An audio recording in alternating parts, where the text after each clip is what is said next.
विधानसभा अध्यक्ष राहुल नार्वेकरांनी आपल्या अधिकारांची मर्यादा ओलांडली, घेतलेले निर्णय अधिकाराच्या बाहेरचे, कपिल सिब्बल यांचा हल्लाबोल। मी दिलेला निर्णय शाश्वत, सुप्रीम कोर्टाच्या निर्णयाच्या आधारे निर्णय घेतला, सिब्बलांच्या आरोपांवर राहुल नार्वेकरांचं स्पष्टीकरण। तर सिब्बल म्हणजे न्यायमूर्ती नाहीत, नार्वेकरांची टीका। एकनाथ शिंदे 2018च्या घटनेनुसार नेते, आमदार, मंत्री झाले। आमदार म्हणजे पक्ष नाही। घटनेला विरोध केल्यानं शिंदेसोबत गेलेले सर्व 39 आमदार अपात्र। सिब्बल यांच्याकडून 10व्या अनुसूचीचा दाखला। सिब्बल उद्या युक्तिवाद संपवणार। देवेंद्र फडणवीस दिल्लीमध्ये जावेत म्हणून आजूबाजूचे लोक देव पाण्यामध्ये घालून बसलेत, संजय राऊतांचा दावा। फडणवीसांना राष्ट्र साथ घालत असल्याचंही वक्तव्य। देवेंद्रजींना महाराष्ट्राची सेवा करू द्या, महाराष्ट्राची मोठी जबाबदारी ते पार पाडत आहेत, मला त्यांचा अभिमान।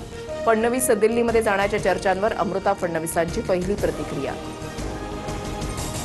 मुंबईतील आझाद मैदानावरून मराठा ओबीसी वाद पेटण्याची शक्यता। 29 ऑगस्टच्या आंदोलनासाठी जरांगेंकडून आज अर्ज, तर ओबीसी नेत्यांकडून 12 ऑगस्टलाच अर्ज। प्रथम येणाऱ्यास प्राधान्य द्या, ओबीसी नेते मंगेश ससाणेंची मागणी।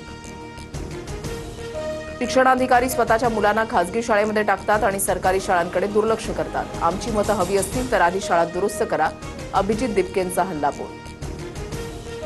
पान मसाल्याच्या कारवाईला उशीर झालाय, पण योग्य कारवाई करू। प्रतिबंधित उत्पादनाच्या जाहिरातीमुळे कलाकारांना 10 लाखांचा दंड। पान मसाल्याची निर्मितीच झाली नाही तर प्रसार थांबेल, एफडीए आयुक्त तुकाराम मुंडेंची भूमिका।